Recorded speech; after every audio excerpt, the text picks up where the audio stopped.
தமிழ் நெஞ்சங்களுக்கு அன்பு கலந்த வணக்கங்கள். தந்தி டிவியின் சிறப்பு நிகழ்ச்சிக்கு உங்களை அன்புடன் வரவேற்கிறோம். இன்று நம் ஸ்டுடியோவுக்கு வருகை தந்திருப்பவர் சென்னை தமிழன், சிங்கப்பூர் நாட்டு குடிமகன் திரு PR சுந்தர் அவர்கள். சார் வணக்கம். வணக்கம் சார், உங்களோட பிஸி ஷெடியூலில் நீங்கள் எங்கள் தந்தி ஸ்டுடியோ வந்ததுக்கு மிக்க நன்றி. இந்தியன் ஷேர் மார்க்கெட்டை நீங்கள் பகலில் வாட்ச் பண்ணுறீங்க, நம்ம ஊர் டைமில் நைட்டில் அமெரிக்கன் ஷேர் மார்க்கெட்டை நீங்கள் வாட்ச் பண்ணுறீங்க. ஸ்கூலுக்கு நீங்கள் சென்னையில் நடந்து போனீங்க, நம்ம வட சென்னையில். பட் இன்றைக்கி ரோல்ஸ் ராய்ஸ் காரில் மிகச்சிலரே வைத்திருக்கக்கூடிய, அதுவும் 14 கோடி மதிப்புள்ள ரோல்ஸ் ராய்ஸ் காரில் நீங்கள் வர்றது யூடியூப்பில் நிறைய வீடியோஸ் இருக்குது. அது மட்டும் இல்லாமல் செலிப்ரிட்டிஸ் வீட்டு பக்கத்தில் உங்களோட வீடு இருக்கிறதெல்லாம் யூடியூப்பில் ஏற்கனவே வந்த தகவல். இருந்தாலும் நம்ம ஆடியன்ஸுக்காக சென்னை, அதாவது வட சென்னையில் இருந்து நீங்கள் இப்போது துபாயில் வாழ்ந்து வருகிறீர்கள், இந்தியாவிலையும் நீங்கள் வந்துட்டு போகிறீங்க. உங்களுடைய இந்த அபார வளர்ச்சி பற்றி சுருக்கமாக சில வார்த்தைகள். என்னுடைய தந்தையார் தமிழ்நாடு எலக்ட்ரிசிட்டி போர்டில் ஒரு அன்ஸ்கில்டு ஒர்க்கராக இருந்தார். ஒரு வறுமையான குடும்பம், நிறைய குழந்தைகள். அப்பா அம்மாவோடு சேர்ந்து நாங்கள் கிட்டத்தட்ட ஒரு 10 பேர், 6 ஆண்கள் 2 பெண்கள், அப்பா அம்மா. இதனால் ஒரு வறுமையின் காரணமாக ஒரு உணவு கூட கொடுக்க முடியாத ஒரு சூழ்நிலை இருந்ததால் என்னை ஒரு இலவச ஹாஸ்டல் அப்படி சொல்லுவாங்க, அதில் சேர்த்துருந்தாங்க. இப்போ அந்த ஹாஸ்டல் இருக்குது சென்னையில், மணலி ஹாஸ்டல் அப்படின்னு ஒன்று இருக்குது சென்னையில். அதில் தான் நான் தங்கி படித்தேன். வெயில் காலத்தில் குறிப்பாக இந்த கத்திரி வெயில் அப்படி சொல்லுவாங்க. அப்போல்லாம் நான் பள்ளிக்கூடம் போகும்போது தார் உருகி காலில் ஒட்டும், அந்தளவுக்கு ஒரு கடுமையான வெயில். அந்த காலத்தில் நமக்கு செருப்பு வாங்கிறதுக்கெல்லாம் கூட வசதி கிடையாது. நான் முதல்ல செருப்பு வாங்கினதே நான் 10ஆம் வகுப்பு படிக்கும்போது தான். இப்படிப்பட்ட ஒரு சூழ்நிலையில் வந்தாலும் ஒரு பெருமையாக சொல்லணும்னு சொன்னால், ஆசிரியர் பணி அறப்பணி, அதற்கே உன்னை அர்ப்பணி அப்படின்னு சொல்லுவாங்க. கொஞ்சம் ஜோக்காக சொல்லணும் அப்படின்னா, வக்கத்தவனுக்கு வாத்தியார் வேலை, போக்கத்தவனுக்கு போலீஸ் வேலைன்னு சொல்லுவாங்க கிராமத்தில் ஒரு பழமொழி. ராமானுஜம் அப்படின்னு ஒரு கணித மேதை இருந்தார். அவருடைய ஸ்பெஷாலிட்டி என்னென்னா, அவர் கணித பாடத்துலலாம் 100க்கு 100 வாங்கிடுவார், மற்ற எல்லா சப்ஜெக்ட்லாம் ஃபெயில் ஆகிடுவார். அதே போல் தான் நானும் படிக்கும்போது கணிதத்தில் நல்ல மதிப்பெண்கள் 90, 95, 100 அப்படி வரும். ஆனால் மற்ற பாடங்கள்லாம் ஏதோ சுமாராக தான் படிப்பேன். அதனால் கணிதம் ஒன்று தான் நமக்கு கைவந்த கலையாக இருந்தது. அதனால் நான் ஒரு கணித ஆசிரியராக ஆகும் அப்படின்னு சொல்லிவிட்டு நான் அது பள்ளிக்கூடம் படிப்பு முடிச்சுட்டு, அதுக்கப்புறம் BSc மேத்தமெட்டிக்ஸ் படிச்சுட்டு, MSc மேத்தமெட்டிக்ஸ் படிச்சுட்டு ஒரு பள்ளிக்கூட ஆசிரியராக இருந்தேன். என்னுடைய வாழ்க்கையை தொடங்கினேன். நான் முதல்ல ஒரு பள்ளிக்கூட ஆசிரியராக தொடங்கின பள்ளிக்கூடம் ஒரு ஆந்திராவில் இருக்கிற ஒரு பள்ளிக்கூடம்.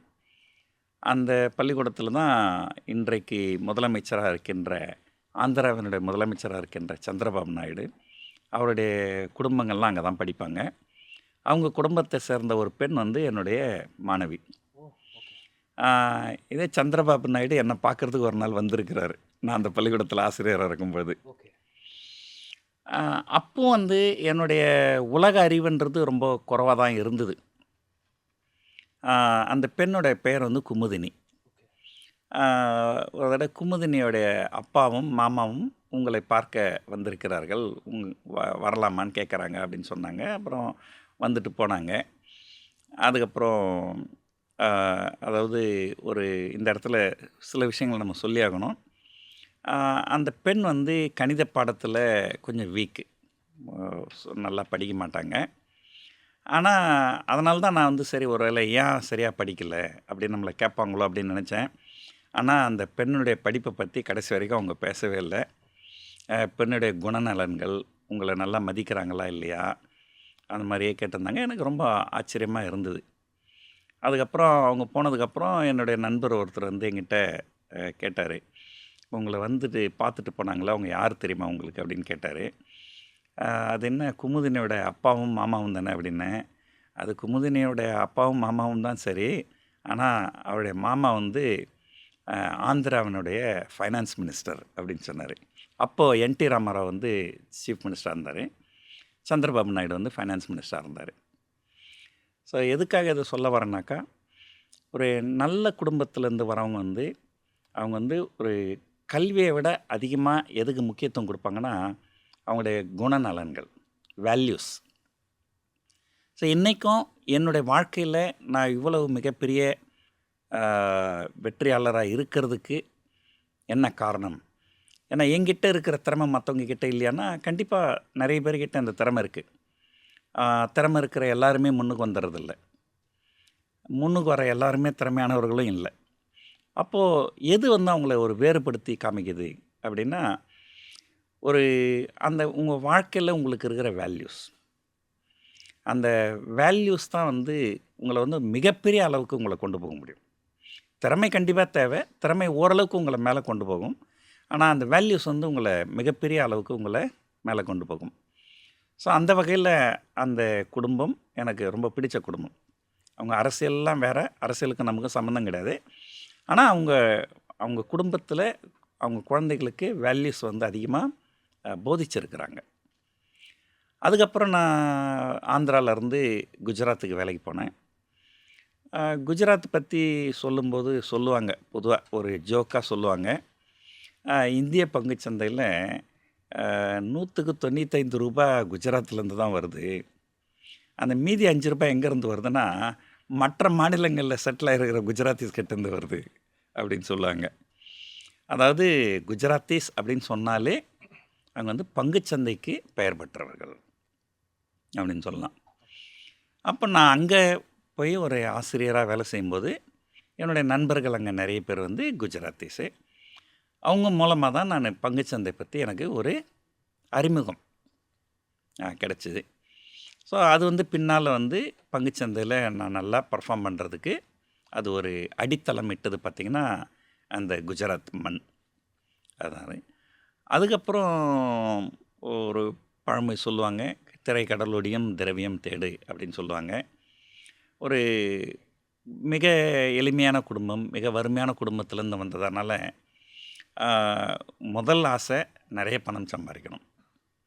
அப்போது நிறைய பணம் சம்பாதிக்கணும் அப்படின்னு சொன்னால் அதுக்கு நீங்கள் இந்தியாவில் இருக்கிற வரைக்கும், ஏன்னா இது வந்து ஒரு வளரும் நாடு, இங்கே சம்பளம்லாம் அதிகமாக கிடைக்காது.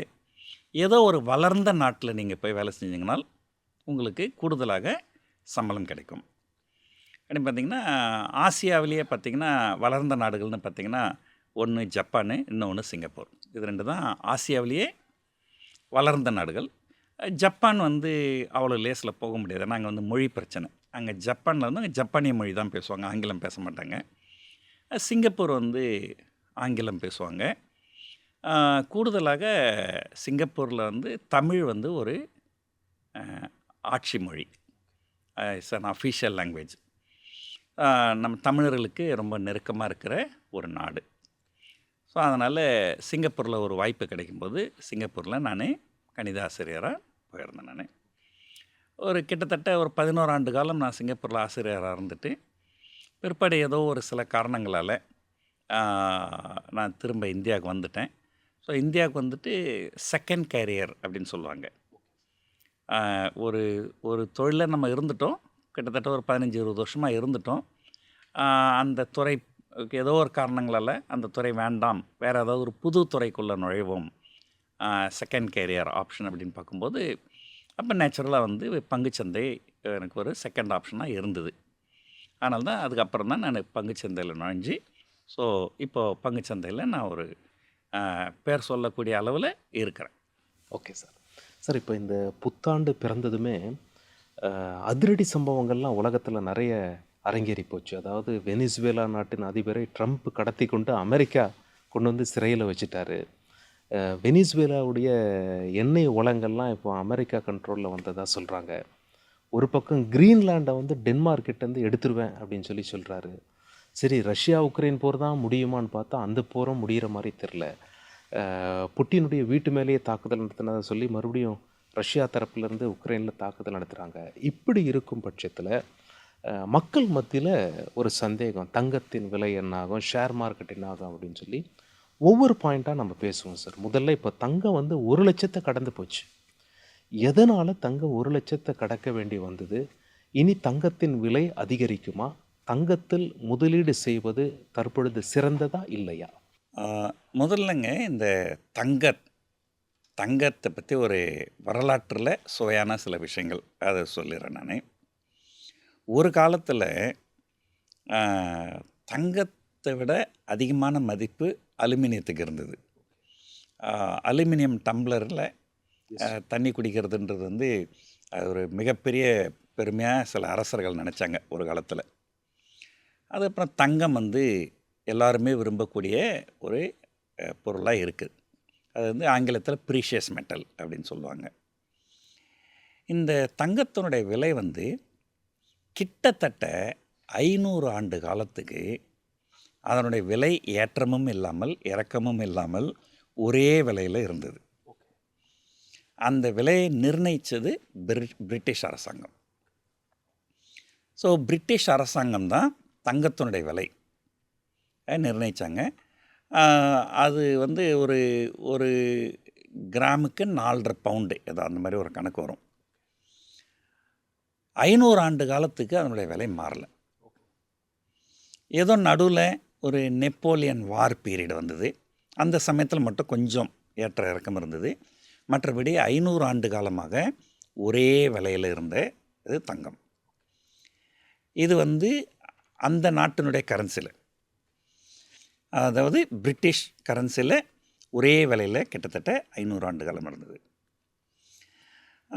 தங்கம் அதிகமாக இருக்கும்போது அது ஒரு இடத்துல பாதுகாப்பாக வச்சுருப்பாங்க. அந்த இடத்துக்கு வந்து ஆங்கிலத்தில் மின்ட் அப்படின்னு சொல்லுவாங்க. தமிழில் சரியான வார்த்தை எனக்கு தெரியல, மின்ட் அப்படின்ட்டு. சென்னையில் நான் படித்த பள்ளிக்கூடம் தங்கசாலை தெரு அப்படின்னு ஒரு தெரு இருக்குது. அந்த தெருவில் தான் நான் படித்தது. அந்த தங்கசாலை தெரு அப்படிங்கிற தெரு தான் சென்னையிலேயே மிக மிக நீளமான தெரு. அது எதனால் அந்த தங்கசாலை அப்படின்ற பேர் அந்த தெருவுக்கு வந்ததுனால், அந்த தங்கத்தை வைத்திருக்கின்ற இடம் அந்த சாலையில் இருந்திருக்கு. அதனால தான் அது தங்கசாலை. அது மின்ட் அப்படிங்கிறதுக்கு தமிழில் வந்து தங்கசாலை அப்படின்னு சொல்லலாம். தங்கத்தை பாதுகாப்பாக வைத்திருக்கும் இடம் அப்படின்னு சொல்லலாம். அந்த மின்ட்டுக்கு ஆல்பர்ட் ஐன்ஸ்டைன் அப்படிங்கிற விஞ்ஞானி பற்றி நீங்கள் கேள்விப்பட்டிருப்பீங்க. அவர் வந்து அந்த மின்ட்டுக்கு தலைவராக இருந்திருக்கிறார் ஒரு காலகட்டத்தில்.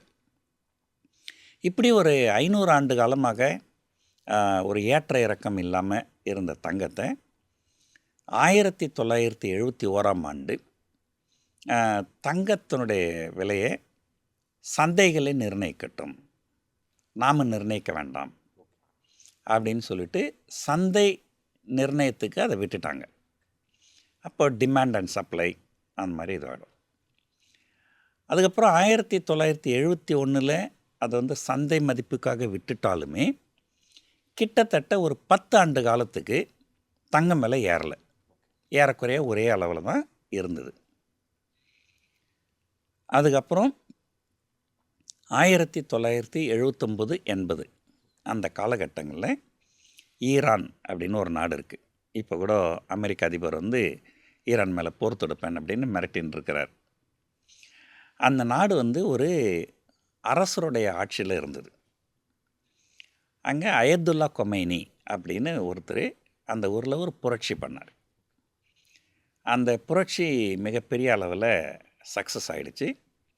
ஒரு காலகட்டத்தில் அந்த நாட்டில் இருக்கிற எண்ணெய் சுத்திகரிப்பு ஆலயங்கள் எல்லாமே அவங்களோட புரட்சியாளர்கள் கட்டுப்பாட்டில் வந்துடுச்சு. அவங்க என்ன பண்ணிட்டாங்க, அந்த எண்ணெய் சுத்திகரிப்பு நிலையங்கள்லேருந்து எண்ணெய் எதுவும் வெளியே போகாமல் தடுத்துட்டாங்க.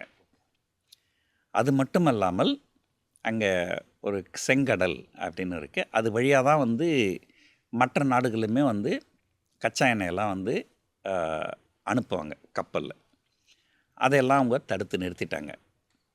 இதனால் உலகம் முழுக்க ஒரு கச்சா எண்ணெய் தட்டுப்பாடு வந்தது, பெட்ரோல் டீசல் தட்டுப்பாடு வந்தது. அப்போல்லாம் நம்ம யாரும் கார் வச்சுருந்துருக்க மாட்டோம்.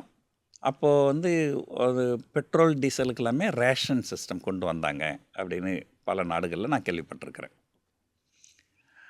அப்போது அந்த 1980 கிட்டத்தட்ட 6 மாதங்களில் தங்கத்தினுடைய விலை 4 மடங்கு ஏறியது. 6 மாதங்களில் தங்கத்தினுடைய விலை 4 மடங்கு ஏறியது. அதாவது இதிலிருந்து என்ன நம்ம புரிஞ்சிக்க வேண்டிய விஷயம் சொன்னால், உலகத்திலே ஏதாவது ஒரு அசாதாரண சூழ்நிலை வந்தால், உலகம் முழுவதும் ஏதோ ஒரு பாதிப்புக்கு உள்ளானால், அப்போ தங்கத்தினுடைய விலை ஏறும்.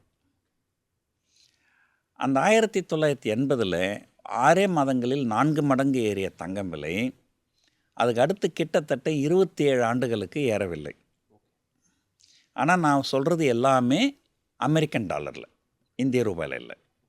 அமெரிக்கன் டாலரில் என்ன விலையோ கிட்டத்தட்ட ஒரு 27 ஆண்டு காலத்துக்கு தங்கத்தோட விலை ஏறலை. அதுக்கப்புறம் 2008 அந்த அமெரிக்க பொருளாதார சீரழிவு, இந்த லீமன் பிரதர் கொலாப்ஸ் அப்படின்னு சொன்னாங்க, அது நடந்தது. அப்போது அந்த அதாவது லீமன் பிரதர் அப்படின்றது வந்து ஒரு வங்கி. அந்த வங்கி திவால் ஆயிடுச்சு. அந்த வங்கியில் அமெரிக்கர்கள் மட்டும் பணம் போடலை, உலகத்தில் பல நாடுகளில் இருக்கிறவங்களும் அதில் பணம் போட்டிருந்தாங்க. அதை பற்றி விவரமாக பேசுகிறதுக்கு நமக்கு டைம் இருக்காது. இந்த கோலேட்ரல் டெப்ட் ஆப்ளிகேஷன் ஒன்று இருக்குது. அது மூலமாக இன்டைரக்டாக நிறைய பேர் அந்த வங்கியில் பணத்தை முதலீடு பண்ணியிருந்தாங்க. அதனால் அந்த வங்கி திவாலானது அமெரிக்காவை மட்டுமல்லாமல் உலகத்தையே பாதிச்சது. ஒட்டுமொத்த உலகமும் பிரச்சனைக்குள்ளாச்சு. அப்போ பார்த்திங்கன்னா அப்போ பங்குச்சந்தை சரிஞ்சுது. அப்போது நான் பயந்து போய், அப்போ தான் நான் புதுசாக பங்குச்சந்தையில் இறங்கின உடனே இந்த லீமன் பிரதர் கொலாப்ஸ் வந்து பங்குச்சந்தைகள் சரிஞ்சு ஒரு பெருமளவு நஷ்டமாச்சு. அப்போ நான் பயந்து போய் எல்லா பங்குகளையும் விற்றுட்டு கையில் பணம் வச்சுருக்கிறமே என்ன பண்ணுறது அப்படின்னு தெரியாமல் அப்போ போய் என்னோடய மனைவிக்கு நான் தங்கம் வாங்கி கொடுத்தேன். அடுத்த 4 ஆண்டுகளில் தங்கத்தோட விலை 4 மடங்கு ஏறிச்சு. அது இந்தியாவில். நான் இந்த தடவை சொல்கிறது, அப்போ நான் 1980 சொன்னது அமெரிக்கன் டாலர்லேயே ஏறிச்சு. இது வந்து 2008 2013 12-13 வரைக்கும் பார்த்திங்கன்னா இந்தியாவில் தங்கத்தோட விலை கிட்டத்தட்ட ஒரு 4 மடங்கு ஏறிச்சு. ஸோ இப்போ இதுலேருந்து நமக்கு புரிஞ்சிக்க வேண்டிய விஷயம் என்ன அப்படின்னாக்கா, 2 அடிப்படையான விஷயங்கள் இருக்குது. ஒன்று, உலக அளவில் அசாதாரணமான சூழ்நிலை, ஒரு போர் சூழலோ அல்லது இந்த லீமன் பிரதர் கொலாப்ஸ் மாதிரியோ, இந்த மாதிரி உலகமே ஒரு மிக பெரும் பிரச்சனையை ஏதோ ஒன்று எதிர்நோக்கினால் அந்த நேரத்தில் தங்கத்தோட விலை ஏறும். சரி, உலகத்தில் பொருளாதார பிரச்சனை இருக்கும்போது ஏன் தங்கம் ஏறணும் அப்படின்றது ஒரு கேள்வி வருது. பொதுவாக வந்து உலகத்தில் எல்லா அரசாங்கங்களும் என்ன பண்ணுவாங்க, பொருளாதாரத்தில் ஏதாவது பிரச்சனை இருந்தால் அப்போது வங்கியில் வைப்பு நிதிக்கு உண்டான வட்டிகளை வந்து குறைப்பாங்க. எதனால் சொன்னால், ஒரு பிரச்சனை அப்படின்னு இருக்கும்போது பொருளாதாரம் சரிவடையுது, அப்போ பொருட்களை யாரும் வாங்கலை, அப்போ அந்த நேரத்தில் வட்டி அதிகமாக கொடுத்தா என்ன பண்ணுவீங்க, பொருட்களை வாங்குறதை நிறுத்திட்டு பணத்தை வந்து வங்கியில் வைப்பு நிதியில் வைப்போம். நான் வட்டி விகிதங்களை குறைச்சாக்கா, வட்டி ரொம்ப கம்மியாக தானேங்க கொடுக்குறாங்க, அதுக்கு எதுக்கு நம்ம பேங்க்கில் எஃப்டி போடுறது, நம்ம போய் ஒரு கார் வாங்கலாமே, ஒரு பைக் வாங்கலாமே, ஒரு டிவி வாங்கலாமே, நம்ம லைஃப் அதை என்ஜாய் பண்ணலாமே அப்படின்னு சொல்லிட்டு உங்களுக்கு ஒரு உந்துதல் வரும். அது வந்து பொருளாதாரத்தை மேல் நோக்கி கொண்டு வர்றதுக்கு அது பயன்படும். அதே போல் பொருட்கள் விற்பனை ஆகலை, பொருளாதாரம் சரிஞ்சிருக்குது அப்படின்னும்போது வட்டி அதிகமாக இருந்தால் தொழில் செய்கிறவங்களும் அதிகமான வட்டிக்கு தான் காசு வாங்க வேண்டி வரும். அப்போ அவங்களால அந்த தொழிலை வந்து நல்லா செய்ய முடியாது. ஏன்னா ஏற்கனவே பொருளாதாரம் சரிவடைஞ்சிருக்கு, விற்பனை இல்லை. அப்போ வட்டிகளை குறைக்கும் போது சரி கம்மியான வட்டிக்கு தானே காசு கிடைக்குது, நம்ம ஒரு சான்ஸ் எடுத்து நம்ம ஒரு பொருளை வட்டிக்கு கடன் வாங்கி ஒரு பொருள்களை தயாரித்து நம்ம விற்போமே அப்படின்னு வராங்க. ஸோ இது வந்து பிஸ்னஸ் மேனுக்கும் சரி, ஒரு கன்சியூமர்ஸுக்கும் சரி, 2 பேருக்குமே ஒரு ஊக்குவிக்கிற மாதிரி இருக்கும். வட்டி விகிதங்கள் குறையும். அப்போது வட்டி விகிதங்கள் குறையும்போது உங்களுக்கு என்ன தோணும், ஒரு உதாரணத்துக்கு சொல்கிறேன், நீங்கள் வங்கியில் வைப்பு நிதி வச்சேங்கனாக்கா உங்களுக்கு 25% வட்டி அப்படின்னு சொல்கிறாங்கன்னு வச்சுங்களேன், நீங்கள் தங்கம் வாங்குவீங்களா? இது பணத்தை பேங்க்கில் எஃப்டி போட்டாலே நம்ம 25% வட்டி வருது, நம்ம ஏன் போய் தங்கம் வாங்குவோம் அதையே வந்து வட்டியை குறைச்சி நாளைக்கு உங்களுக்கு வந்து 1% தாங்க வட்டி அப்படின்னு சொல்லிட்டாங்கன்னா, என்னங்க வெறும் 1% தானா வட்டி? தங்கத்தில் போட்டால் அந்த 1% ஏறாதா? ஸோ அப்படி வந்து மக்களுடைய பணம் எப்போல்லாம் வந்து வங்கியில் வட்டி வீதங்கள் ஏறுதோ அப்போல்லாம் வங்கியை நோக்கி பணம் போகும். எப்போல்லாம் வட்டி வீதங்கள் குறையுதோ அப்போல்லாம் பணம் தங்கத்தை நோக்கி வரும். எப்போல்லாம் பொருளாதாரம் சீரழிகிறதோ அப்போல்லாம் வட்டி வீதங்களை குறைப்பாங்க. எப்போல்லாம் பொருளாதாரம் ஓவர் ஹீட்டிங் சொல்லுவாங்க, அப்போல்லாம் வட்டி வீதங்களை ஏற்றுவாங்க. ஸோ இதுதான் வந்து ஒரு தங்கம், பொருளாதாரம், அந்த அசாதாரணமான சூழ்நிலை இதுக்கெல்லாம் இருக்கிற ஒரு லிங்க். இப்போது கடந்த ஆண்டு ட்ரம்ப் 2வது முறை ஜெயிச்சிட்டார். பொதுவாக எந்த அரசாங்கம் இருந்தாலும், நான் அரசியல் பற்றி பேசலை, ஒரு பொதுவான கருத்து சொல்கிறேன். ஒரு கட்சி புதுசாக ஆட்சிக்கு வராங்க அப்படின்னு சொன்னால், முதல் முறை புதுசாக ஆட்சிக்கு வரும்போது கொஞ்சம் பயந்து செயல்படுவாங்க. அதே 2வது தடவை ஆட்சிக்கு வரும்போது அவங்களுக்கு கொஞ்சம் பரவாயில்ல, மக்கள் நம்மளை நம்பிட்டாங்க, நம்ம என்ன வேணாலும் செய்யலாம் அப்படின்னு சொல்லிட்டு கொஞ்சம் தைரியமாக நிறைய விஷயங்களை செய்ய ஆரம்பிப்பாங்க. அது சரியானதாகவும் இருக்கலாம், தவறானதாகவும் இருக்கலாம். எது ஒன்றுமே வந்து நான் ஒரு செயலை செய்யும்போது என்னுடைய பார்வையில் அது சரியாக தோணுது, உங்களுடைய பார்வையில் அது தவறாக தோணலாம். ட்ரம்ப் வந்து வெனிசுலா உள்ளே போயிட்டு வெனிசுலா அதிபரை அரெஸ்ட் பண்ணி கொண்டு வந்திருக்கிறாரு. அது என்னுடைய பார்வையில் தவறாக தோணலாம், ஆனால் அது ட்ரம்ப்பினுடைய பார்வையில் அது சரியாக இருக்குது, அதனால தான் அவர் அதை பண்ணார். அதே போல் 3வது முறை ஆட்சிக்கு வந்தால் அவங்க என்னென்ன செய்யணுமோ அதெல்லாம் துணிஞ்சு இன்னும் தைரியமாக செய்வாங்க. சிலருடைய பார்வையில் ஆங்கிலத்தில் சொல்லுவாங்க குட் பேட் அக்லி அப்படின்னு சொல்லிட்டு. ஸோ முதல் முறையில் இருந்தால் குட்டு, 2வது முறை இருந்தால் பேடு, 3வது முறை இருந்தால் அக்லி. ஸோ அந்த ட்ரம்ப்பினுடைய முதல் பீரியட் 2016 2020 வரைக்கும், அது அப்போ தான் முதல் முறை ட்ரம்ப் பதவிக்கு வந்தார். அப்போ அவர் குட், எல்லாமே நல்லபடியாக இருந்தது. இப்போ 2வது தடவை பதவிக்கு வந்துட்டார். இப்போ அவர் துணிஞ்சு அவர் என்ன நினைக்கிறாரோ அதை எல்லாத்தையும் செய்கிறாரு. இப்போது இந்த ட்ரம்ப்பினுடைய பிஹேவியர், செயல்பாடுகள், இதுவே வந்து ஒரு மிகப்பெரிய அசாதாரண சூழ்நிலையை உலகத்தில் உருவாக்கியிருக்கிறது. இதுவரைக்கும் உலகத்தில் எந்த தலைவரும் அல்லது உலகத்தில் எந்த ஒரு அமெரிக்க அதிபரும் செய்ய துணியாத பல விஷயங்களை இந்த வெனிசுலா மாதிரி, வெனிசுலா அதிபரை கைது பண்ணது, இந்த கிரீன்லாண்டு வந்து எங்களுக்கு தான் சொந்தம் அப்படின்னு கொண்டாடுறது, ஈரான் மேலே வந்து ஏற்கனவே வந்து குண்டு வீச்சுகள்லாம் பண்ணியிருக்கிறாங்க ஒரு சில மாதங்களுக்கு முன்னாடி, இப்போ திரும்ப அவங்க மேலே போர் தொடுப்போம் அப்படின்னு சொல்கிறது, இந்த டேரிஃப், அதாவது உலக நாடுகளுக்கெல்லாம் வந்து வர்த்தகத்துக்கெல்லாம் வந்து இந்தியாவுக்கு எதிராக 50% வரி, இந்த மாதிரிலாம் போடுறது, இதெல்லாம் வந்து என்ன சொல்கிறதுனா இது வரைக்கும் உலகம் பார்க்காத ஒரு விஷயம். அதனால் இது வந்து ஒரு அசாதாரணமான ஒரு போர் சூழல் மாதிரியான தான், ஒரு போர் சூழல் மாதிரி. அந்த போர் வந்து வெனிசுலா கூடவும் ஈரான் கூடவும் டென்மார்க் கூடவும் அவர் போர் பற்றி, நேரடியான போரை பற்றி பேசுகிறாரு. சைனா, இந்தியா இது மீதெல்லாம் வந்து மறைமுக போர், வர்த்தக போர். இது நேரடியான போர் கிடையாது, இது வர்த்தக போர். இதெல்லாம் இருக்கிறதுனால இந்த உலகம் வந்து அசாதாரண சூழ்நிலையை நோக்கி போயின்னு இருக்குது. நீங்கள் நல்லா கவனித்து பார்த்தீங்கன்னா தெரியும், தங்கம் இன்றைக்கி எந்த சேனல் எடுத்தாலும் தங்கத்தை பற்றி தான் பேசுகிறாங்க. தங்கம் வந்து ஒரு மிகப்பெரிய பேசும் பொருள் ஆயிடுச்சு. நீங்கள் நல்லா கவனித்து பார்த்தீங்கன்னா, எப்போத்துலேருந்து இந்த தங்கம் இந்த பேசு பொருள் ஆயிடுச்சுனாக்கா, ட்ரம்ப் ஜெயிச்சார் பாருங்க, அன்னையிலேருந்து தான். 2025 ஜனவரி 20 தான் அவர் பதவியேற்றார். அன்னையிலேருந்து பாருங்கள் இன்றைக்கு வரைக்கும் தங்கம் வந்து தொடர்ந்து ஏறுமுகத்தில் இருக்குது. தங்கம் வந்து ஒரு பேசு பொருளாக இருக்குது.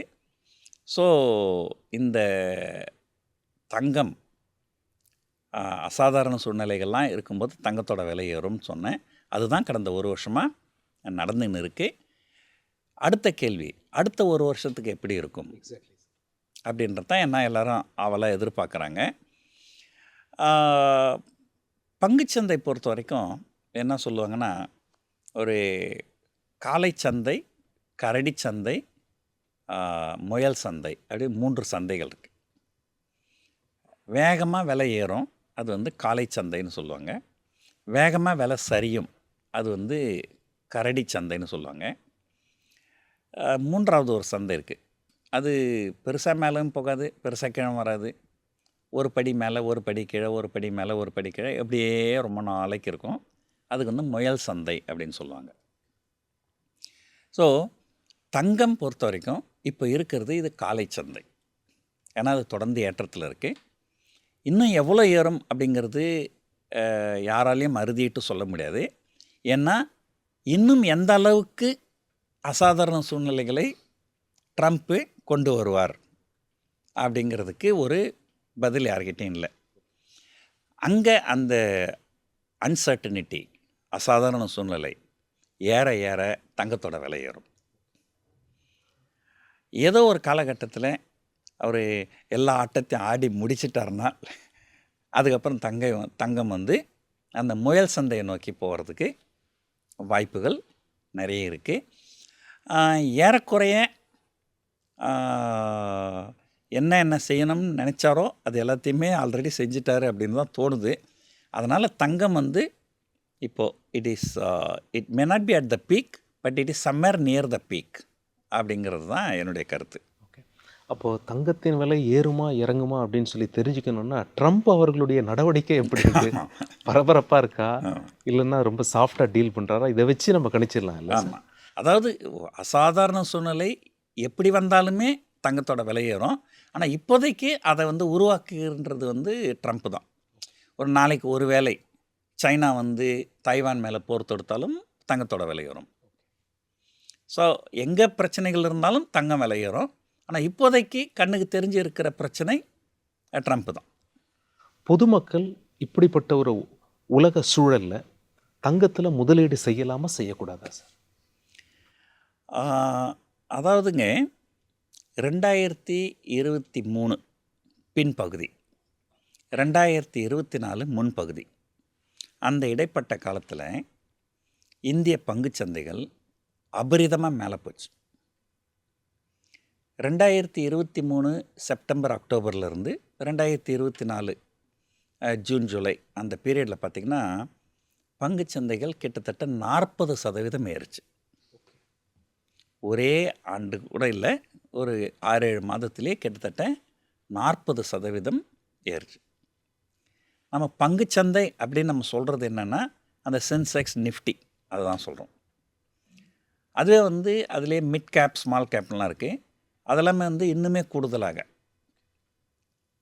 ஒரு குறிப்பிட்ட 2024 அந்த குறிப்பிட்ட ஆண்டில் ஜனவரிலேருந்து டிசம்பர் வரைக்கும் பார்த்திங்கன்னா நிஃப்டி கிட்டத்தட்ட 20% ரிட்டர்ன் கொடுத்தது. மிட் கேப் வந்து 45% ரிட்டர்ன் கொடுத்தது. ஸ்மால் கேப்பு கிட்டத்தட்ட 55% ரிட்டர்ன் கொடுத்தது. ஸோ அந்தளவு ஒரு மிகப்பெரிய ஏற்றம் இருந்தது. அது ஒரு காலகட்டம். ஆனால் கடந்த ஆண்டு பார்த்திங்கன்னா தங்கம் தான் வந்து மிகப்பெரிய ரிட்டர்ன் கொடுத்தது. பங்குச்சந்தைகள் கிட்டத்தட்ட 0 ரிட்டர்ன் தான் கொடுத்துருக்குது. 2024 செப்டம்பர் மாதம் நம்முடைய பங்குச்சந்தைகள் எங்கே இருந்ததோ அந்த இடத்துல இன்றைக்கு வரைக்கும் இல்லை.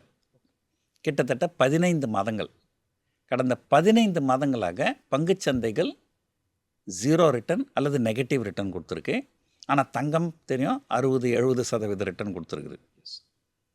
ஸோ பொதுவாக வந்து ஒவ்வொரு காலகட்டத்தில் ஒரு அசட் கிளாஸு நல்ல ரிட்டர்ன் கொடுக்கும். ஒரு காலகட்டத்தில் தங்கம் நல்ல ரிட்டர்ன் கொடுக்கும், ஒரு காலகட்டத்தில் பங்குச்சந்தைகள் நல்ல ரிட்டர்ன் கொடுக்கும், ஒரு காலகட்டத்தில் ரியல் எஸ்டேட் நல்ல ரிட்டர்ன் கொடுக்கும், ஒரு காலகட்டத்தில் எதுவுமே நல்ல ரிட்டர்ன் கொடுக்காது. நீங்கள் பேங்க்கில் எஃப்டி போட்டிருந்தீங்கன்னா அது நல்ல ரிட்டர்ன் கொடுக்கும். ஸோ இப்போ நீங்கள் கேட்ட கேள்வி தங்கத்தில் முதலீடு செய்யலாமா அப்படின்ற கேள்வி. இதுக்கு ஆம் இல்லை அப்படின்னு நேரடியாக பதில் சொல்ல முடியாது. பொதுவாக நீங்கள் முதலீடு செய்கிறது அப்படின்னு நீங்கள் முடிவு பண்ணிங்கனால் நீங்கள் வந்து அதை பல பகுதிகளாக பிரித்து ஒரு பகுதியை வந்து ஃபிக்ஸ்டு இன்ஸ்ட்ருமெண்ட் அப்படின்னு சொல்லுவாங்க. அதாவது முதலீடு அப்படின்னு நீங்கள் போயிட்டீங்கனாலே நிலையான வருமானம் தரக்கூடிய முதலீடுன்னு ஒன்று இருக்குது, நிலையற்ற வருமானம் தரக்கூடிய முதலீடுன்னு ஒன்று இருக்குது. இப்போ நீங்கள் வங்கியில் வைப்பு நிதியில் பணம் வைக்கிறீங்க, ஒரு வருஷத்துக்கு 8% வட்டின்னு சொல்கிறாங்க. ஒரு வருஷத்துக்கு 8%னா 8% தான் வரும். அது ஒரு நிலையான வருமானம் தரக்கூடியது. இதே நீங்கள் ஒரு தங்கம் வாங்கினீங்கனாலோ வெள்ளி வாங்கினீங்கனாலோ இல்லை பங்குச்சந்தையில் முதலீடு பண்ணாலோ அடுத்த ஒரு வருஷத்தில் 8% கேரண்டியாக ரிட்டர்ன் கிடைக்குமானா கிடைக்காது. அது 20%ம் கிடைக்கலாம் அல்லது -10%ம் ஆகலாம். இது வந்து நிலையற்ற வருமானம் தரக்கூடிய விஷயங்கள்.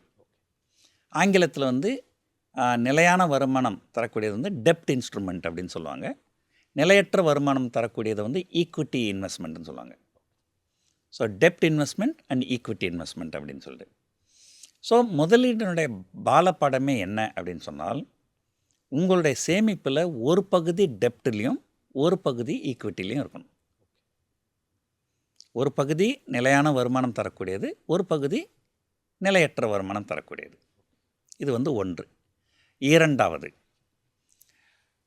இந்த நிலையற்ற வருமானம் ஈக்விட்டி இன்வெஸ்ட்மெண்ட் அப்படின்னு போட்டிங்கன்னா அதையும் நீங்கள் பல பகுதிகளாக பிரித்து ஒரு பங்கு வந்து பங்குச்சந்தையிலையும், ஒரு பங்கு தங்கம் வெள்ளிலையும், ஒரு பங்கு ரியல் எஸ்டேட்லேயும், அந்த மாதிரி நீங்கள் பிரித்து முதலீடு பண்ணணும். அதுக்கப்புறம் மூன்றாவது, சரி பங்குச்சந்தைக்கு அப்படின்னு ஒரு குறிப்பிட்ட தொகை நீங்கள் ஒதுக்கிட்டிங்கனால் அந்த பங்குச்சந்தையில் வந்து நான் ஏற்கனவே உங்கள்கிட்ட சொன்ன மாதிரி நிஃப்டி அப்படின்னு இருக்குது, அது லார்ஜ் கேப் அப்படின்னு சொல்லுவாங்க. லார்ஜ் கேப்பில் கொஞ்சம் முதலீடு பண்ணணும், மிட் கேப்பில் கொஞ்சம் முதலீடு பண்ணணும், ஸ்மால் கேப்பில் கொஞ்சம் முதலீடு பண்ணணும். லார்ஜ் கேப்பில் உங்களுக்கு வந்து ரிஸ்க்கும் குறைவாக இருக்கும், ரிவார்டும் குறைவாக இருக்கும். மிட் கேப்பில் ரிஸ்க்கும் மாடரேட்டாக இருக்கும், ரிவார்டும் மாடரேட்டாக இருக்கும். ஸ்மால் கேப் பண்ணிங்கன்னா ரிஸ்க்கும் அதிகமாக இருக்கும், ரிவார்டும் அதிகமாக இருக்கும். அதனால் உங்களுடைய வயசு, உங்களுடைய பின்புலம் அதெல்லாம் வச்சு ஓரளவுக்கு அது மூணுத்தையும் கொஞ்சம் பிரித்து நீங்கள் முதலீடு பண்ணணும். இதுதான் ஆங்கிலத்தில் என்ன சொல்லுவாங்கன்னா, don't put all the eggs in one basket அப்படின்னு சொல்லுவாங்க. என்ன தான் உங்களுக்கு தங்கத்து மேலே நம்பிக்கை இருந்தாலும் ஒட்டுமொத்த பணத்தையும் நீங்கள் தங்கத்தில் போடக்கூடாது. தங்கம் வந்து கடந்த ஓராண்டு காலமாக ஏறிக்கினே இருந்தாலுமே இந்த ஏற்றம் தொடர்ந்து இருக்கணும் அப்படிங்கிற அவசியம் கிடையாது. 2008 நான் சொன்னேன் இல்லைங்களா, என்னுடைய மனைவிக்கு நான் நகை வாங்கி கொடுத்தேன்ட்டு. அதுக்கப்புறம் தொடர்ந்து 4 வருஷம் 5 வருஷம் ஏறிச்சுன்னு சொன்னேன் இல்லைங்களா. தொடர்ந்து 4-5 ஆண்டு காலம் ஏறிட்டு ஒரே நாளில் அது 10% இறங்கிச்சு. ஒரே நாளில் அது 10% இறங்கிச்சு.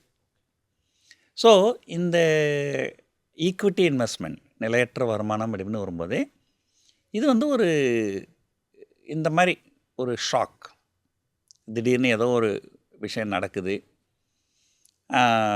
ஒரு உதாரணத்துக்கு சொல்கிறேன், நாளைக்கே வந்து ரஷ்யாவுக்கும் யுக்ரைனுக்கு இருக்கிற போர் தொடர்ந்து நின்றுடுச்சு, போர் நிறுத்த ஒப்பந்தம் பண்ணிட்டாங்க. ஈரானும் அமெரிக்காவும் ஒத்து போயிட்டாங்க, டென்மார்க்கும் அமெரிக்காவும் ஒத்து போயிட்டாங்க, இந்தியா சைனாவும் அமெரிக்காவும் வர்த்தக ஒப்பந்தம்லாம் போட்டுட்டாங்க. அப்போது ஒரு சூழ்நிலை வந்து அமைதியை நோக்கி போகுது அப்படின்னால் தங்கம் இறங்கலாம். ஸோ தங்கத்தில் முதலீடு பண்ணலாமா வேண்டாமான்னு கேட்டிங்கன்னா கண்டிப்பாக நீங்கள் பண்ணணும். ஆனால் உங்களுடைய ஒட்டுமொத்த பணத்தையும் தங்கத்தில் முதலீடு பண்ணக்கூடாது. நீங்கள் பல அசட் கிளாஸில் நீங்கள் பிரித்து முதலீடு பண்ணணும். அதில் தங்கம் கண்டிப்பாக ஒரு பகுதியாக இருக்கணும். ரொம்ப ரொம்ப தெளிவாக சொன்னீங்க சார். சார் இப்போ வந்து ஈரானில் நீங்கள் சொன்ன மாதிரி அந்த ப்ரொட்டஸ்ட் எல்லாம் போயிட்டுருக்கு. அமெரிக்கா வந்து அவங்களுடைய சிட்டிசன்ஸுக்கு சொல்லிட்டாங்க, இந்த மாதிரி ஈரான்லேருந்து உடனடியாக நீங்கள் வெளியேறுங்க அப்படின்னு சொல்லிட்டாங்க. ஸோ அடுத்த கட்டமாக ஒரு வேளை அமெரிக்காவும் இஸ்ரேலும் ஈரானில் தாக்குதல் நடத்துவாங்களா அப்படிங்கிற ஒரு எதிர்பார்ப்பு இருக்குது. ஒருவேளை அமெரிக்கா ஈரானில் தாக்குதல் நடத்தினா தங்கத்தின் நிலை என்ன ஆகும்? ஷேர் மார்க்கெட்டில் இதனுடைய தாக்கம் எப்படி இருக்கும்? பொதுவாக பங்குச்சந்தைகளும் உலகத்தில் ஒரு போர் சூழல் ஏற்பட்டால் கண்டிப்பாக பங்கு சந்தைகள் சரியும். பங்குச்சந்தை அப்படிங்கிறது பொருளாதாரத்தை பிரதிபலிக்கின்ற ஒரு கண்ணாடி. ஓகே.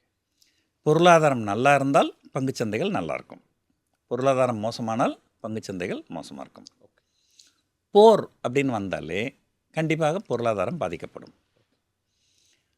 அது எந்த 2 நாடுகள் போர் புரிகின்றனவோ அந்த நாடுகளுக்கு மட்டும்தான் பொருளாதாரம் பாதிக்கணுன்ற அவசியம் கிடையாது. மற்ற நாடுகளையும் அது பாதிக்கும். ஒரு உதாரணத்துக்கு கல்ஃப் கண்ட்ரிஸில் ஏதோ சண்டை நடக்குதுன்னா அங்கேருந்து வருகின்ற ஆயில் கப்பல்கள் வரதில் பிரச்சனை ஆகிடும். அப்போ நமக்கு க்ரூட் ஆயில் கிடைக்காது. ஸோ அந்த மாதிரி இது வந்து கோலேட்ரல் டேமேஜ் அப்படின்னு சொல்லுவாங்க. ஒரு அமெரிக்காவும் ஈரானும் சண்டை போட்டாங்கன்னா டைரெக்டான டேமேஜ் அவங்க 2 பேருக்கும் இருக்கும், ஆனால் கோலேட்ரல் டேமேஜ் நிறைய பேருக்கு இருக்கும். அதனால தான் உலகத்தில் எங்கே சண்டை நடந்தாலுமே பங்குச்சந்தைகள் கொஞ்சம் இறங்கும்,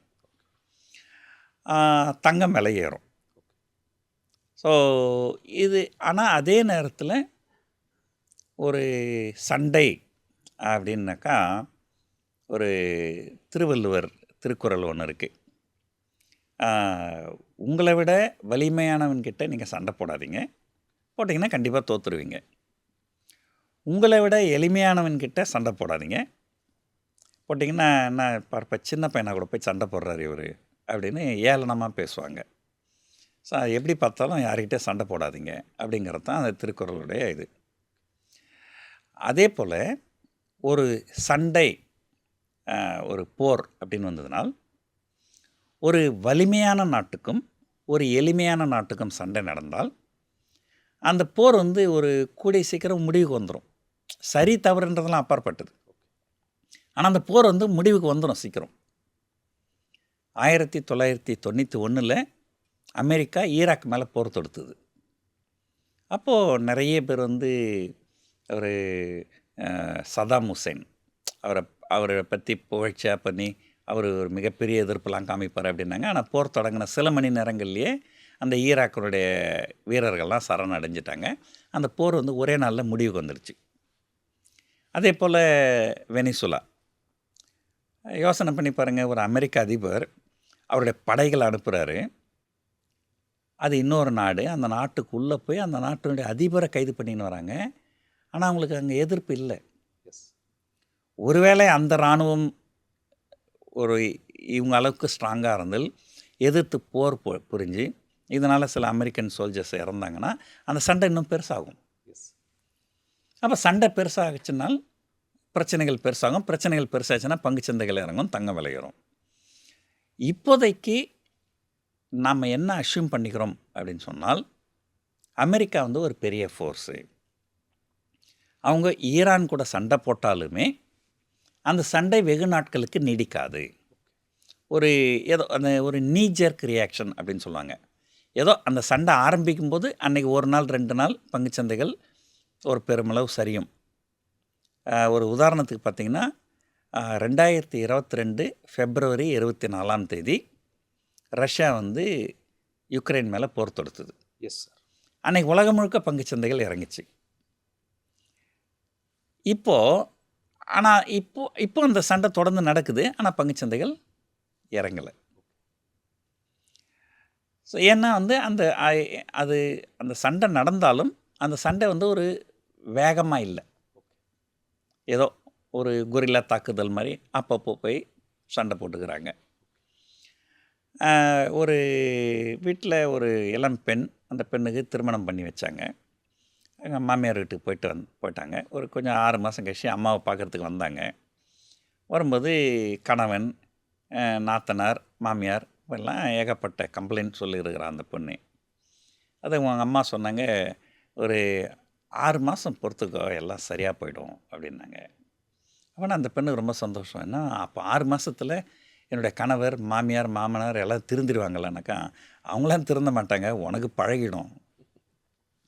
அதே போல் இந்த யுக்ரைனுக்கும் ரஷ்யாவுக்கும் இருக்கிற சண்டை நமக்கு பழகி போச்சு. அதனால் இப்போ வந்து நம்ம வந்து பங்குச்சந்தைகள் எதுவும் அதுக்கு பெருசாக ரியாக்ட் ஆகாது. ஸோ பங்குச்சந்தைகள் எப்போ ரியாக்ட் ஆகும்னா, சண்டை ஆரம்பிக்கும் போது ரியாக்ட் ஆகும். ஒன்று அந்த சண்டை வந்து கூடிய விரைவிலே ஏதோ ஒரு நாடு தோல்வி அடைஞ்சு ஒரு நாடு வெற்றி அடைஞ்சு அது அந்த முடிவுக்கு வந்துட்டாலும் மீண்டும் பழையபடி எல்லாமே நார்மலைசேஷனுக்கு வந்துடும். அல்லது அதாவது அந்த சண்டை தொடர்ந்து நீடிச்சுக்கின்னு இருந்தாலுமே, பட் ஆனால் ஒரு பெரிய அளவில் தாக்குதல்லாம் இல்லாமல் ஏதோ இவங்க அப்போது அவங்கள அடிக்கிறது, அவங்க இவங்கள அடிக்கிறது, இப்போது ரஷ்யாவுக்கும் யுக்ரைனுக்கும் நடக்கிற மாதிரி இருந்தால் அது மக்களுக்கு பழகி போயிடும். அப்போ வந்து ஒரு பெரிய பிரச்சனை கிடையாது. எப்போ பிரச்சனை வரும்னு சொன்னால், 2 ஈக்குவலி பவர்ஃபுல் ஃபோர்ஸஸ் ஒரு இவங்க அவங்க மேலே அழிவை உண்டாக்குறது, அவங்க இவங்க மேலே அழிவை உண்டாக்குறது, அந்த அழிவு வந்து பெருசாக போனாலோ, அல்லது இந்த 1ஆம் உலகப் போர் 2ஆம் உலகப் போர்லாம் எப்படி நடந்ததுன்னா, ஆரம்பிக்கும் போது ஏதோ 2 நாட்டுக்கு தான் பிரச்சனை. ஆரம்பத்தில் உங்களுக்கும் எனக்கு மட்டும்தான் பிரச்சனை. கொஞ்ச நாள் கழிச்சு என்ன பண்ண, யாரோ ஒருத்தர் வந்து உங்களை சப்போர்ட் பண்ணுறாரு, இன்னொரு நாடு என்ன சப்போர்ட் பண்ணுது, 3வது நாடு உங்களை சப்போர்ட் பண்ணுது, 4வது நாடு என்ன, அப்படி என்ன பண்ணாங்க, ஒரு உலகமே 2ஆக பிரிஞ்சு இதுவாயிட்டாங்க. ஸோ அந்த மாதிரி நடந்தால் ஒரு உலகப்போர் வர அளவுக்கு ஒரு வாய்ப்புகள் இருக்குது. ஆனால் இப்போல்லாம் அதுக்கு உண்டான வாய்ப்புகள் ரொம்ப ரொம்ப ரொம்ப குறைவு. அமெரிக்காவை போர் தொடுக்கிறாங்க, அப்போ அது வந்து ஒரு பிரிட்டன் வந்து அமெரிக்காவுக்கு சப்போர்ட் பண்ணுறாங்க, அப்போ சவுதி அரேபியா வந்து ஈரானுக்கு சப்போர்ட் பண்ணுறாங்க. அப்படி ஒரு பெரிய ஒரு 3ஆம் உலகப் போர் நோக்கி போச்சுனாலும் பங்குச்சந்தைகள் பெருசாக ரியாக்ட் ஆகும். ஆனால் எனக்கு தெரிஞ்சு அந்த மாதிரிலாம் எதுவுமே நடக்கிறதுக்கு வாய்ப்புகள் இல்லை. இப்போ வந்து சமீபத்தில் நான் கேள்விப்பட்ட செய்தி, இந்த கிரீன்லேண்டை நம்ம கண்ட்ரோலுக்கு கொண்டு வரணும், அதனால் அங்கே போர் படைகளை அனுப்பணும் அப்படின்னு ட்ரம்ப் சொன்னதாகவும், அவருடைய போர்ப்படை தளபதிகள் இல்லை வேண்டாம் அது செய்யக்கூடாது அப்படின்னு சொன்னதாகவும் சில பத்திரிகை செய்திகள்லாம் வந்திருக்கு. ஸோ ட்ரம்ப்புக்கு வந்து அந்த போர்ப்படை தளபதிகள்லாம் அறிவுரை சொல்லுவாங்க, இது இங்கே போனோம்னா நமக்கு வந்து டேமேஜ் அதிகமாக இருக்கலாம், அது அவ்வளோ எளிதாக இருக்காது. அப்போ எளிதாக இல்லாத இடத்துல போனோம்னால் அது சமயத்தில் அது என்ன ஆகும்னா, அந்த ஈகோ ப்ராப்ளத்தில் மாட்டிக்கின்னு சண்டை வந்து தொடர்ந்து நடந்து, இப்போ நம்ம பக்கம் நிறைய சோல்ஜர்ஸ் லாஸ் ஆச்சுனால் உள்நாட்டில் இருக்கிற மக்களோட கோபம் நம்ம பக்கம் திரும்பும். இதுதான், ஏன்னா இது அவங்க டெமோக்ரஸிக் கண்ட்ரி. அதனால் அவங்க அதெல்லாம் ஒரு சீர்தூக்கி பார்த்து தான் ஒரு முடிவு எடுப்பாங்க. அப்படி ஒரு முடிவு எடுத்தால் அவங்களால அதை சுலபமாக நிறைவேற்ற முடியும். அது வந்து ஒரு இந்த ரஷ்யாவுக்கும் யுக்ரைனுக்கு இருக்கிற மாதிரி ஒரு நீண்ட கால போரெல்லாம் மாறுவதற்கு வாய்ப்புகள் இல்லை.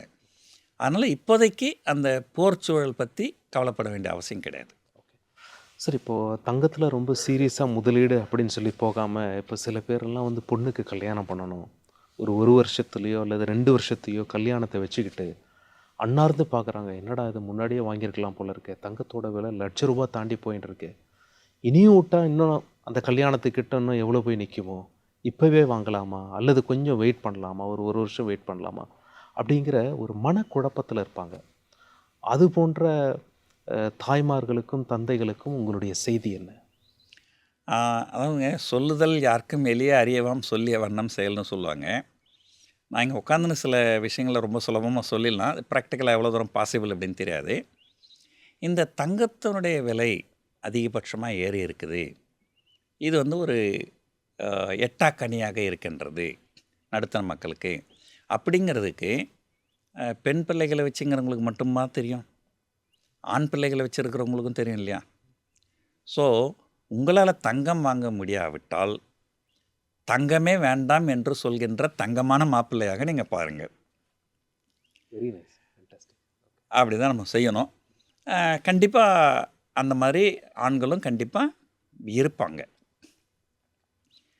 ஒரு காலத்தில் திருமணம் அப்படின்னு சொன்னாலே அந்த திருமணத்தை முடிவு செய்கின்ற விஷயமாக தங்கம் இருந்தது. ஆனால் இப்போ இந்த கால ஓட்டத்தில் எனக்கு தெரிஞ்சு இப்போது பெரும்பாலான நடுத்தர குடும்பங்களில் பெண் பிள்ளைகளுக்கு தங்கம் வேண்டும் அப்படின்னு இன்சிஸ்ட் பண்ணுறதில்ல. இப்போ வந்து நிறைய பேர் வந்து புத்திசாலிகளாக இருக்கிறாங்க. ஒரு பெண் நம்ம வீட்டுக்கு வரா, அவன் நிறைய தங்கம் கொண்டு வரானாலும் அது வந்து நமக்கு ஒரு ஒன் டைம் இன்கம் தான். ஆனால் அதே ஒரு பெண் நல்லா படிச்சிருந்து நல்லா வேலைக்கு போய் மாதம் சம்பாதிச்சா அது வந்து நமக்கு ரெகுலர் இன்கம். அப்படின்னு. ஸோ அப்போது நீங்கள் உங்ககிட்ட ஒரு பெண் பிள்ளை இருந்தால் கல்விக்கு நீங்கள் முக்கியத்துவம் கொடுங்கள். அந்த பெண்ணை நல்லா படிக்க வைங்க, நல்ல வேலைக்கு போகிறதுக்கு அனுமதிங்க. அந்த பெண் பிள்ளைகள் சுயமாக சம்பாரித்து தன் காலில் நிற்கக்கூடிய ஒரு இது இருந்தால், அப்போ அந்த பெண்ணுக்கு தகுந்த கணவன் கண்டிப்பாக தங்கம் கேட்காமல் கிடைப்பான். அதுதான் இப்போ இருக்கிற சூழ்நிலைக்கு ஒரு சரியான முடிவாக இருக்க முடியும்.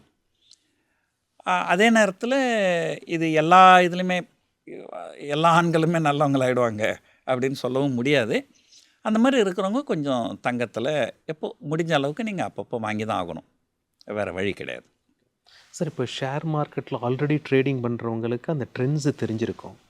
நிறைய பேர் புதுசாக ஏதாவது கொஞ்சம் காசு நம்ம உருவாக்க முடியாதா, எல்லாம் ஷேர் மார்க்கெட்டில் போகிறாங்களே, நாமளும் ஷேர் மார்க்கெட்டில் போகலாம் அப்படின்னு சொல்லி தன்னுடைய சம்பளத்தில் காசை கொஞ்சம் மிச்சம் பிடிச்சி ஷேர் மார்க்கெட்டுக்கு வர்றவங்க இருக்காங்க, கடன் வாங்கி ஷேர் மார்க்கெட்டுக்கு வர்றவங்க இருக்காங்க.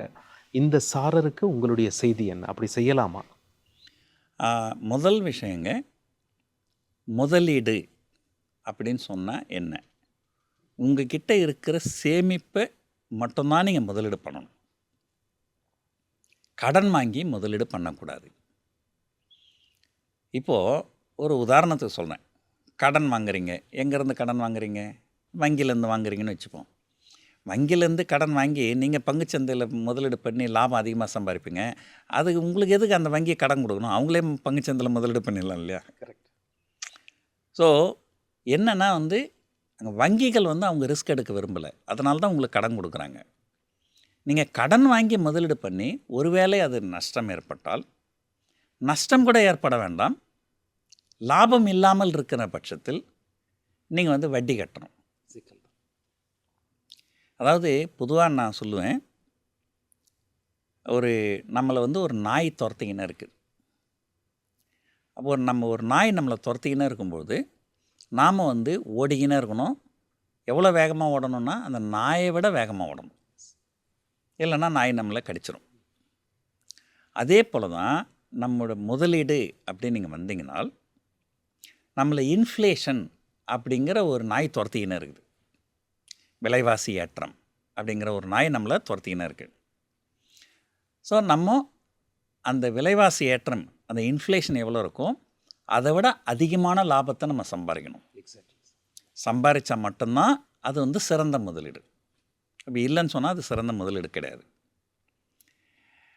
சரி, ஒரு வேளை நேரம் சரியில்லை, நம்ம வாங்கிய பங்குகள் ஏறலை, கொஞ்சம் இறங்கிருக்கு, சரி பரவாயில்ல, நம்ம அடுத்த வருஷம் ஏறிடணும் ஒரு நம்பிக்கையோடு உட்காந்துட்டுருக்கலாம். ஆனால் நீங்கள் கடன் வாங்கி முதலீடு பண்ணிங்கனால் அந்த கடனுக்கு வட்டி கட்ட வேண்டி வரும். ஸோ கடன் வாங்கி முதலீடு பண்ணக்கூடாது. அதுதான் முதலீட்டினுடைய முதல் பாலப்பாடமே. அதுதான், கடன் வாங்கி முதலீடு செய்யக்கூடாது. ரெண்டாவது, இப்போது சம்பளம் வாங்குகிறாங்க, அதில் கொஞ்சம் பணத்தை பங்குச்சந்தையில் முதலீடு பண்ணுறாங்க அப்படின்னா, நான் பொதுவாக சொல்லுவேன், இந்த சினிமா துறையும் இந்த பங்குச்சந்தை துறையும் அது ரெண்டுமே கொஞ்சம் கிளாமரஸான ஒரு இது. அது வெளியே இருந்து பார்க்குறவங்களுக்கு இது ஏதோ ஒரு ரொம்ப சுலபமான பணம் சம்பாதிக்கக்கூடிய ஒரு வழி. பாருங்கள், ரஜினிகாந்த் 200 கோடி ரூபாய் சம்பளம் வாங்குறாரு அப்படின்னா, ரஜினிகாந்த் எடுத்த உடனே 200 கோடி சம்பளம் வாங்கலை. ரஜினிகாந்த் மாதிரியே 30 வருஷமாக 40 வருஷமாக திரைத்துறையில் இருக்கிறவங்களும் எல்லாருமே 200 கோடி வாங்கலை. இல்லை, கஷ்டப்பட்டுன்னு இருக்கிறவங்க நிறைய பேர் இருக்கிறாங்க. ஸோ ரஜினிகாந்த், கமல்ஹாசன் அந்த மாதிரிலாம் பேசணுமா, அவங்களாம் விதிவிலக்கு. ஆனால் திரைத்துறையில் ஒட்டு மொத்தமாக எடுத்துக்கிட்டிங்கன்னா கிட்டத்தட்ட ஒரு 95% பேர் அங்கே ஒரு பெருமளவு பணம், சுலபமான பணம்லாம் யாரும் பண்ணலை. ஸோ விதிவிலக்குகள் விதியாக ஆகாது. ஸோ அதே போல் இன்றைக்கி ஒரு பிஆர் சுந்தர் பங்குச்சந்தையில் ஒரு பெரிய லெவலில் இருக்கிறாரு, அந்த மாதிரி ஏதோ சிலர் இருக்கிறாங்க. அவங்கள பார்த்துக்கின்னு அதே மாதிரி நம்ம வந்துடலாம் அப்படின்னு நினச்சா கண்டிப்பாக அது முடியாது. இது ஒன்று. பொதுவாக நான் சொல்லுவேன், சும்மா ஒரு ஜோக்காக சொல்கிறது, திருமணமாகாத ஆண்கள்லாம் பார்த்திங்கன்னா நமக்கு எப்படியாவது திருமணம் ஆகாதா அப்படின்னு ஏங்குவாங்க. திருமணம் ஆனவங்கெல்லாம் ஏண்டா திருமணம் பண்ணிக்கணும் அப்படின்னு இருப்பாங்க. அதை போல தான் இந்த பங்குச்சந்தையும். இந்த பங்குச்சந்தைக்கு உள்ளே வராதவங்கலாம் நம்ம எப்படியாவது பங்குச்சந்தைக்கு உள்ளே நுழைய மாட்டோமா அப்படின்னு இருப்பாங்க. ஆனால் பங்குச்சந்தைக்கு உள்ளே நுழைஞ்சதுக்கப்புறம் ஏன்டா நம்ம பங்குச்சந்தைக்கு வந்தோம் அப்படிங்கிற மாதிரி இருப்பாங்க. ஸோ நிறைய பேர் வந்து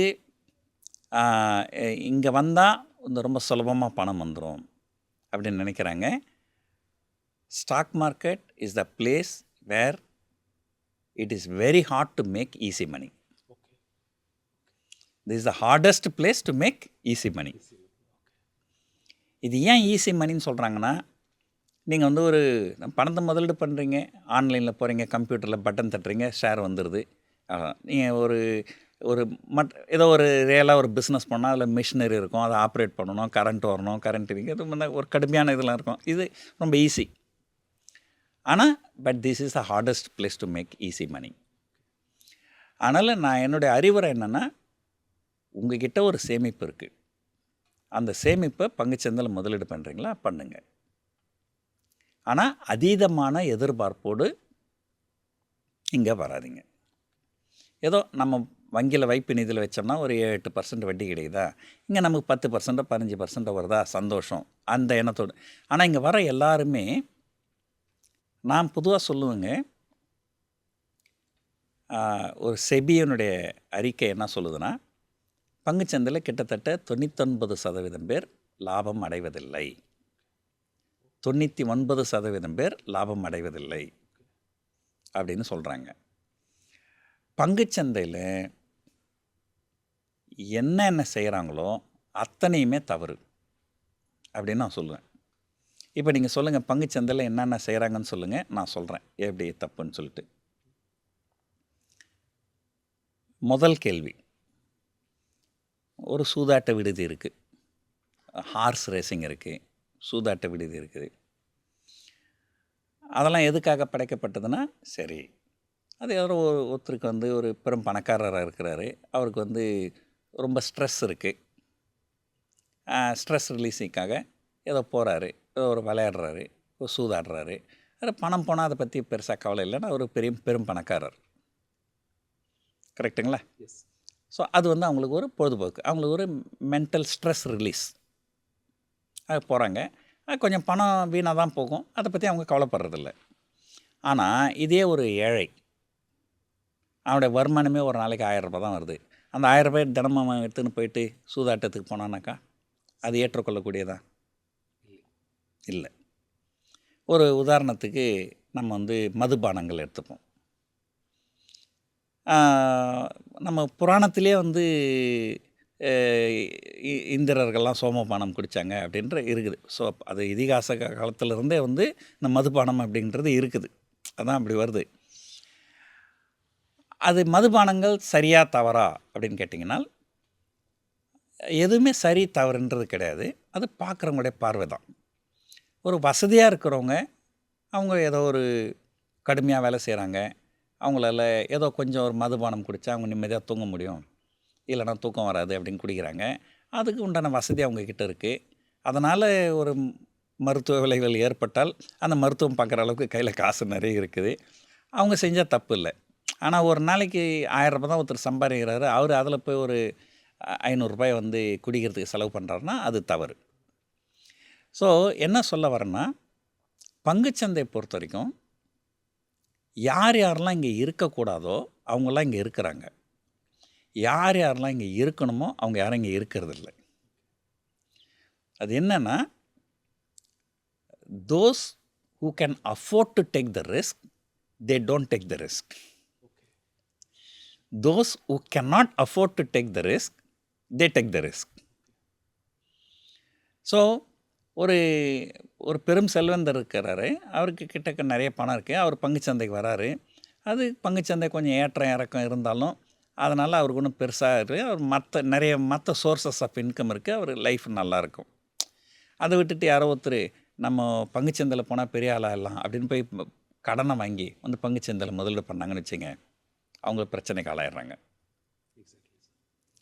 ஸோ அதனால் பங்குச்சந்தை அப்படின்னு வரும்போது ஒரு அதிகமான எதிர்பார்ப்போடு வராங்க இங்கே வரவங்க எல்லாருமே. அதுதான் அவங்களுடைய தோல்விக்கு ஒரு முக்கிய காரணமாக இருக்குது. அதிகமான எதிர்பார்ப்போடு வராதீங்க. எதிர்பார்ப்புகள் அதிகமானால் ஏமாற்றங்களும் அதிகமாகும். சார் நீங்கள் சொல்லும்போதே சொன்னீங்க, அதாவது நீங்கள் முதல்ல செருப்பு போட்டு ஸ்கூலுக்கு போனதே வந்து 10ஆம் கிளாஸில் தான். பட் இன்றைக்கி நீங்கள் வந்து ஒரு 14 கோடி ரூபா ரோல்ஸ் ராய்ஸு காரில் நீங்கள் வந்து கம்பீரமாக வரீங்க. இந்த அபார வளர்ச்சிக்கு உங்களுடைய அந்த சக்ஸஸ் மந்த்ரா என்ன, அந்த தாரக மந்திரம் என்ன? ஓகே, முதல்ல ஒரு விஷயத்தை தெளிவுபடுத்துவோம். அந்த ரோல்ஸ் ரைஸ் கார் 14 கோடி ரூபாய் ரோல்ஸ் ரைஸ் கார் கிடையாது. அதனுடைய மதிப்பு 14 கோடி. ஆனால் நான் அதை வந்து இந்தியாவில் வாங்கலை. அந்த காரை நான் வந்து துபாயில் வாங்கியிருக்கிறேன். துபாயில் அது 14 கோடி கிடையாது. ஏன்னா நம்ம அடிக்கடி 14 கோடி காருனோட நம்ம இன்கம் டேக்ஸில் வந்து நம்மளை கேள்வி கேட்பாங்க. சார் 14 கோடி எங்கேருந்து வாங்கினார், ஏது ஒரு காசுன்ட்டு. அதை நான் இந்தியாவில் வாங்கலை அந்த கார். அதை பார்த்துப்போம். ரெண்டாவது, நான் உங்களுக்கு இந்த இன்டர்வியூனோட ஆரம்பத்திலே சொல்லிட்டேன், வாழ்க்கையில் ஒரு மிகப்பெரிய அளவில் நீங்கள் போகணும்னு சொன்னால் உங்களுக்கு கண்டிப்பாக திறமை வேணும். அதில் எந்த சந்தேகமும் கிடையாது. அந்த திறமையோடு கூடிய ஒரு வேல்யூஸ், அந்த வேல்யூ சிஸ்டம்.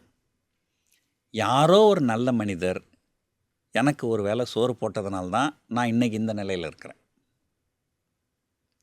அன்னைக்கு அந்த யாரோ ஒருத்தர் அப்படி சொல்லும்போது அதில் காமராஜரும் சேர்த்திக்க. ஏன்னா நான் தங்கி படித்த ஹாஸ்டலில் காலை உணவு இலவசமாக கொடுத்துருவாங்க, இரவு உணவு இலவசமாக கொடுத்துருவாங்க, மதிய உணவு கொடுக்க மாட்டாங்க. மதிய உணவு நான் பள்ளிக்கூடத்தில் காமராஜர் மதிய உணவு திட்டத்தில் தான் நான் சாப்பிட்ருக்குறேன்.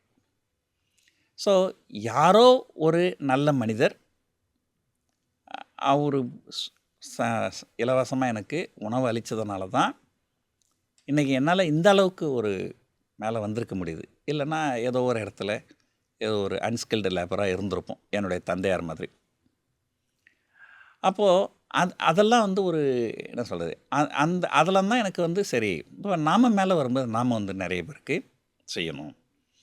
அது மாதிரி நான் வந்து நிறைய சேரிட்டி பண்ணியிருக்கிறேன். நம்ம வலது கை கொடுக்கறது இடது கைக்கு தெரியக்கூடாதுன்னு சொல்லுவாங்க.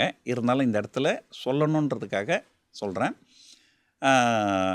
கரோனா வைரஸ் காலத்தில் கிட்டத்தட்ட நான் வந்து மத்திய அரசாங்கம், மாநில அரசாங்கம் ரெண்டுத்துக்கும் சேர்த்து நான் வந்து 1,35,00,000 ரூபாய் நான் வந்து டொனேஷனாக கொடுத்துருக்குறேன். அன்னைக்கு தேதிக்கு அது என்னுடைய ஒட்டுமொத்த சொத்து மதிப்பில் 3ல் ஒரு பங்கு. ஓகே. 1,35,00,000 பெருசு கிடையாது. ஆனால் அன்னைக்கு தேதிக்கு என்னுடைய ஒட்டுமொத்த சொத்து மதிப்பே அதில் 3ல் ஒரு பங்கு நான் கொடுத்தேன். ஸோ எதுக்காக சொல்ல வரேன்னா, இன்றைக்கும் வந்து நாங்கள் வந்து நிறைய ஒரு சேரிட்டி ஒர்க்கு நாங்கள் செஞ்சுன்னுருக்குறோம். ஸோ அது என்னுடைய சக்ஸஸுக்கு என்ன காரணம் அப்படின்னு கேட்டிங்கன்னா, நான் தான் சொல்லுவேன், திறமை நிறைய பேர்கிட்ட இருக்குது. ஆனால் திறமை இருக்கிற எல்லாருமே முன்னுக்கு வர்றதில்லை. ஸோ அப்போ அந்த திறமையை மீறி உங்கள் வாழ்க்கையில் உங்களுக்கு ஒன்று தேவைப்படுது. அது வந்து உங்கள் வேல்யூ சிஸ்டம் அப்படின்னு சொல்லலாம். ஸோ நீங்கள் வந்து எதை வேண்டுமானாலும் நீங்கள் போலியான முகத்தை உலகத்துக்கே காமிக்கலாம். கடவுள்கிட்ட உங்கள் போலியான முகத்தை உங்களால் காமிக்க முடியாது. அந்த கடவுள் கண்டிப்பாக பார்த்துட்டு இருப்பார். உங்களுடைய உண்மையான முகம் அவருக்கு தெரியும். ஸோ அதுதான் என்னுடைய கணிப்பு. மக்கள்லாம் மகிழ்ச்சியாக இருக்கக்கூடிய அந்த பொங்கல் சீசனில் நம்ம தந்தி டிவி வாயிலாக உங்களை பார்த்து கொண்டிருக்கும் தமிழக மக்களுக்கு உங்களுடைய செய்தி என்ன? பொதுவாக முதலீடு பற்றி என்ன சொல்லுவாங்கன்னா, வருமானம் மைனஸ் செலவு ஈக்குவல் டு சேமிப்பு. வருமானம் வருது, செலவு போகுது, மீதம் இருக்கின்ற தொகை தான் நம்முடைய சேமிப்பு. அதை தான் முதலீடு பண்ணணும்னு நினைப்பாங்க. அதை மாற்றி வருமானம் மைனஸ் சேமிப்பு ஈக்குவல் செலவு. அதாவது கண்டிப்பாக நம்ம வந்து ஒரு குறிப்பிட்ட பகுதியை நம்ம வந்து கண்டிப்பாக சேமிக்கணும். ஒரு உதாரணத்துக்கு சொல்கிறேன். நீங்கள் ஒரு நிறுவனத்தில் வேலை செய்கிறீங்க. நீங்கள் ஒரு 1,00,000 ரூபாய் சம்பளம் வாங்குறீங்க. சார் நம்ம தான் 1,00,000 ரூபாய் சம்பளம் வாங்குறோமே அப்படின்னு பகட்டாக வாழக்கூடாது. 80,000 சம்பளம் வாங்குகிற ஒருத்தரும் இந்த உலகத்தில் வாழறாரு இல்லையா? அப்படின்னு நினச்சிக்கின்னு நீங்கள் என்ன பண்ணணும், என்னுடைய வருமானம் 1,00,000, சேமிப்பு 20,000, அதை நீங்கள் முதல்ல முடிவு பண்ணணும். அப்போ மீதி 80,000 தான் நீங்கள் செலவு பண்ணணும். ஸோ வருமானம் மைனஸ் செலவு ஈக்குவல் டு சேமிப்புன்ற ஃபார்முலாவை மாற்றி வருமானம் மைனஸ் சேமிப்பு ஈக்குவல் டு செலவு அப்படின்னு பண்ணிங்கனால் உங்களுடைய எதிர்காலம் நன்றாக இருக்கும். உங்களுடைய எதிர்காலம் நன்றாக இருப்பதற்கு என்னுடைய வாழ்த்துக்கள். Fantastic message sir. சார், நம்ம தந்தி டிவி ஸ்டுடியோக்கு உங்கள் பிஸியான ஷெட்யூலில் வந்து நீங்கள் முதல்ல இந்த தங்க ரேட்டில் அந்த ஃப்ளக்சுவேஷன்ஸ் எல்லாம் எப்போ வர ஆரம்பிச்சிது அப்படிங்கிற தகவலை ரொம்ப தெளிவாக சொன்னீங்க.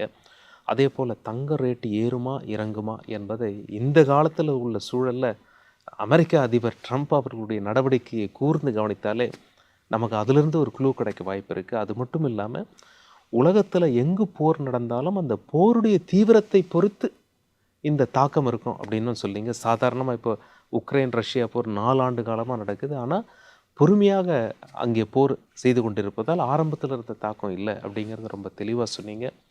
அதே போல் தங்கத்தின் விலை பற்றி, ஷேர் மார்க்கெட்டை பற்றி மக்களுக்கு ஒரு அழகான புரிதலை உண்டாக்கினீர்கள். உங்களுடைய நேரத்திற்கும் உங்களுடைய தெளிவான விளக்கத்திற்கும் மிக்க நன்றி சார். நன்றி.